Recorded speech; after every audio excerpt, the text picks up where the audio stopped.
السلام علیکم ورحمۃ اللہ وبرکاتہ۔ فرحت ہاشمی بول رہی ہوں۔ کیا حال ہے سب کا؟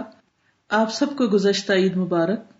مجھے امید ہے آپ سب نے ذوالحج کے 10 دنوں میں تکبیرات، روزے اور دیگر نیکی کے کاموں کا خوب اہتمام کیا ہوگا۔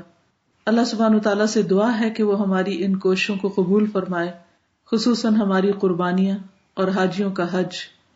اسی کے ساتھ ساتھ ہم دیکھتے ہیں کہ اب اسلامی سال اپنے اختتام کے قریب آ لگا ہے۔ یہ گزرتا وقت ہم سب کو اپنے محاسبے کی دعوت دیتا ہے کہ ہم اپنے اعمال پر غور کریں۔ اللہ تعالیٰ کا بہت شکر ہے کہ اس نے ہمیں رمضان اور ذوالحج میں خصوصی عبادت کے مواقع عطا فرمائے تاکہ ہم نیکی کے کاموں کی عادت ڈال سکیں، اس لیے کہ زندگی کا ایک ایک دن اور ایک ایک سال گزرتا چلا جا رہا ہے تاکہ ہم اصل گھر کی طرف روانگی سے قبل زاد راہ لے سکیں۔ اگر ہم صرف اپنی دنیا ہی کو سنوارنے میں لگے رہے اور آخرت کو بھول گئے تو یہ سراسر نقصان کا سودا ہوگا۔ ہم سب کو اپنی ڈریم لینڈ جنت ہی کو بنانا ہے، اس دنیا میں رہ کر اللہ کو راضی کرنے والے کاموں میں لگے رہنا ہے، سخت محنت کرنا ہے اور عبادات کی اصل روح کو پانا ہے۔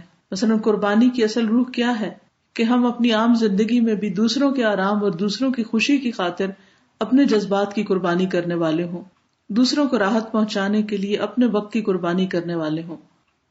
اگر ہم نے جانور تو قربان کر لیا لیکن باقی قربانی کا سبق نہیں سیکھا تو پھر ہم سب کو غور کرنا چاہیے کہ ہم نے اس عید سے کیا پایا اور ہم نے ذوالحج میں اللہ کی بڑائی اور تکبیر بیان کر کے کیا واقعی اپنے نفس کو چھوٹا کیا۔ اللہ تعالیٰ سے دعا ہے کہ وہ ہمیں عمل کی توفیق عطا فرمائے۔ آپ سب کے لیے دعائیں اور نیک تمنائیں۔ السلام علیکم ورحمۃ اللہ وبرکاتہ۔